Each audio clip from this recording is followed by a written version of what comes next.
Hi everyone, this is Elena from Mirix Looms. This is the fourth video in our How to Warp series, and today we're going to talk about putting heddles on your loom for bead weaving with the shedding device. Now, putting heddles on your loom for bead weaving is a little bit different and a little bit more difficult than doing so for tapestry. That is because when you warp the loom for bead weaving with the shedding device, you're actually putting two warp threads in each dent as you warp. A dent being the space in the spring or warp coil on the top and maybe bottom of your loom. And so when you're putting heddles on, you're actually putting a heddle on one warp thread from each dent on the top of your shedding device, and then the other warp thread from each dent on the bottom of your shedding device, rather than for tapestry, every other warp thread. Now that might sound a little bit confusing if you haven't done this before, but once you understand the process, it's actually very simple to do. And today we're going to show you exactly how to do that. I do have a few recommendations before you get started. The first one is that you should start with a really thin piece, even if it's just a practice piece that you're gonna rip out and not really weave on. Um, this is because once you understand the process and how this works, it's actually really easy to do. But if you're warping for a thin piece, it makes it easier to not make any mistakes and therefore go through the whole process. I also think once you see with a thin piece how it works and how much fun weaving beads with a shedding device is, then it will seem less intimidating and you'll be more motivated to warp for a wider piece. So definitely start out with a thin piece. I also recommend starting when you're weaving beads with a shedding device, using a bottom spring kit, which is an optional accessory on our looms. This accessory just helps to organize the warp threads at the bottom of your loom, just like they're organized at the top with a warp coil. I recommend this because you have your warp threads in pairs, as I mentioned before, and it's easier to keep them in pairs, especially when you're working with a wider piece if you have that bottom spring kit at the bottom of your loom. The other thing I want to mention is just that, like all things warping and weaving, consistency is really important, and also just making sure that you're paying attention to what you're doing. Um, if you do this, if you're really focusing on putting your heddles on, it's actually pretty easy not to make a mistake. But if you're distracted, if you're watching a TV show or having a conversation, then it's easy to make a mistake and not realize you've done that. And the problem with that is then once you've made a mistake, you have to go back and find the mistake, and sometimes you have to, or usually you have to take off all your heddles up into that point and go back and fix it. So really, just concentrate while you're doing this, while you're in the process of putting your heddles on, and then you'll be good to go. Okay, so let's get started. Before I show you how to put the heddles on, just want to give you an idea of how the shedding device actually works for bead weaving. So you can see here in this close-up shot, putting my finger through right here, you can see the pairs of warp threads right here. So this is a pair here on the end, this is a pair, this is a pair. Each of those pairs are in one dent. And so when you're weaving beads with a shedding device, you are raising one warp thread in each of those pairs at a time.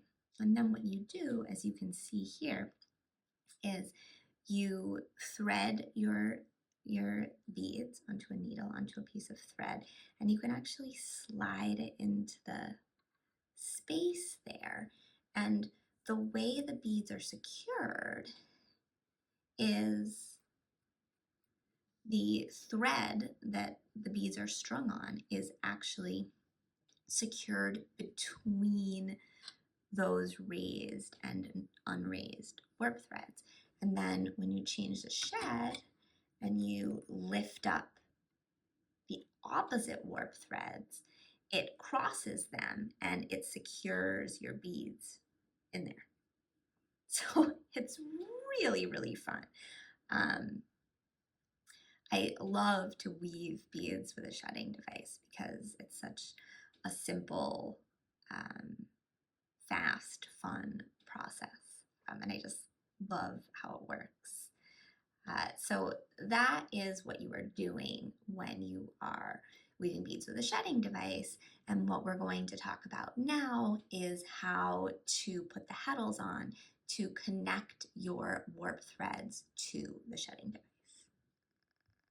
Now for complete warping instructions for bead weaving with a shedding device, you can go to our website and there's a video and a PDF that have more details about, how to put the shedding device on the loom.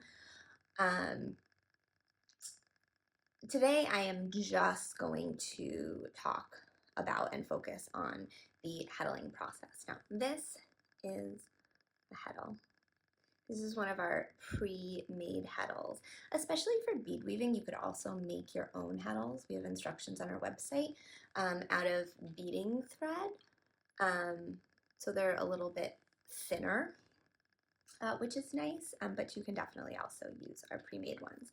So you can see here that I've started to put the heddles on the shedding device. So the heddles are attaching the warp threads, so one warp thread from each dent, to this top bar here. And then we're actually going to flip the shedding device around and connect the rest of the warp threads using heddles to that other bar. When you're putting on the first set of heddles, it's basically like how you would do it with tapestry. You just need to take one of these heddles and connect it to one of the warp threads in each pair. It might be easier for you to take your spring bar or any kind of bar, a chopstick, something like that, and actually weave through the pairs. So one warp thread is actually over that bar and one is under, and then you can just pick up the ones that are over it, so it's easy to see which ones get a heddle.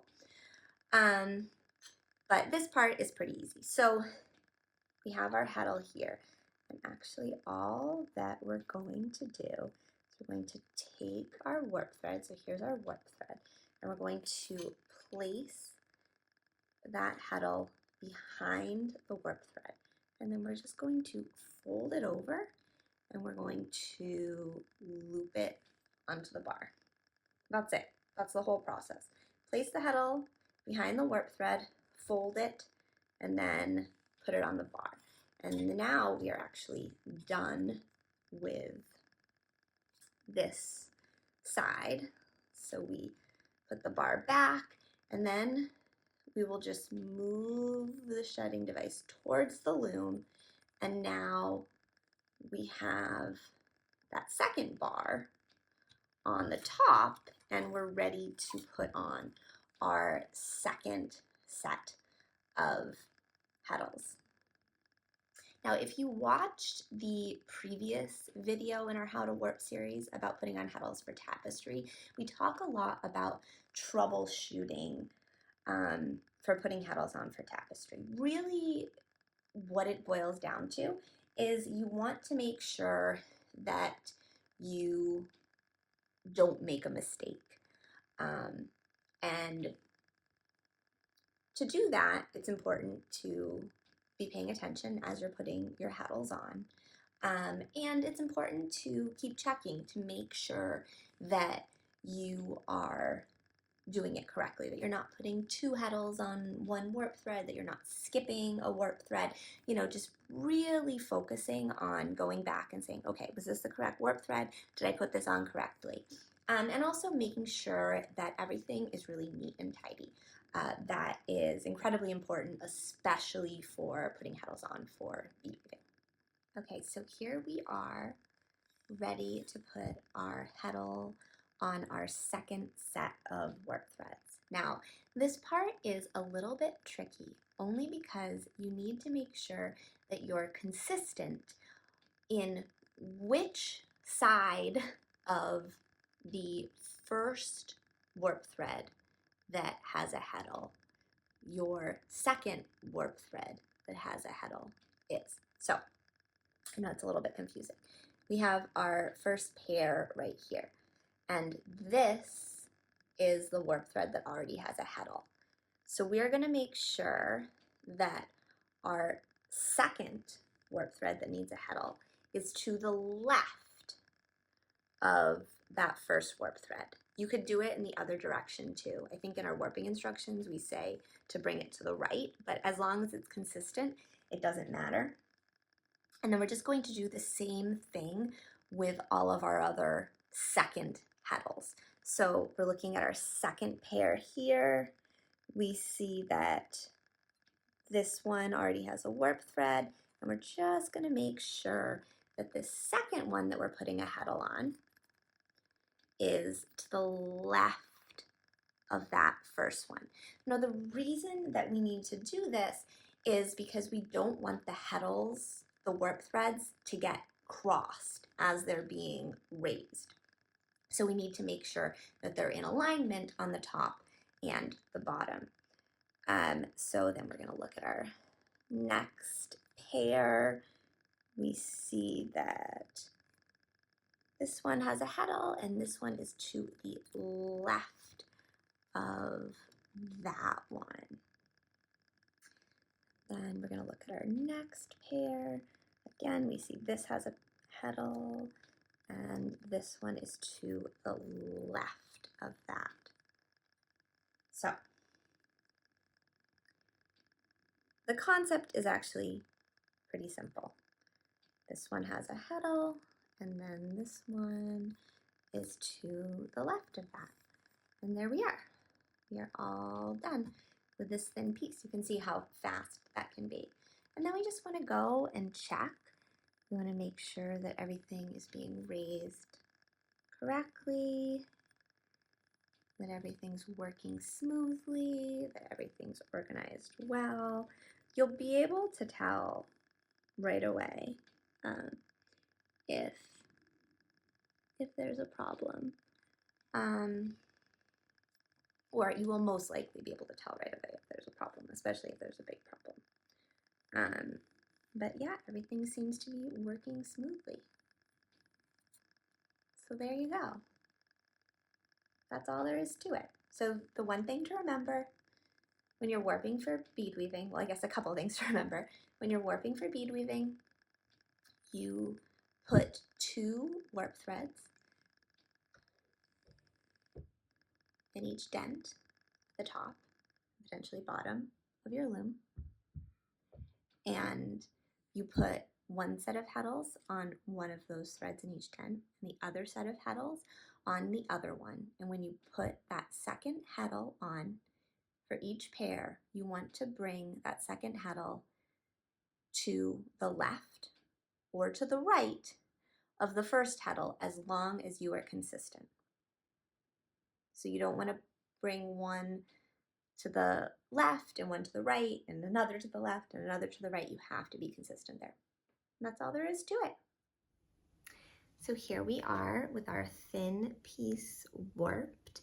You can see that I've balanced my warping bar on the other side. This is because I'm weaving a very thin piece, and if I warped it in the middle of the loom, the warping bar would be unstable. So I warp it on one side of the loom and balance the warping bar on the other side with just a piece of wool here. You can use ribbon or anything like that. You could also warp 2 pieces, one on either side of the loom, to keep that warping bar balanced.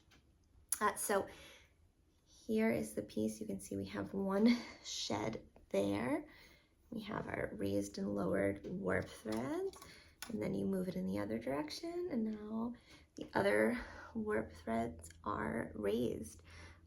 So for a piece this thin, very easy. Again, I do recommend practicing with a thin piece and playing around a little bit with weaving beads with a shedding device, because it's so much fun to do. yeah, I hope you enjoyed this video and you get to warp a piece soon. Thank you so much for watching.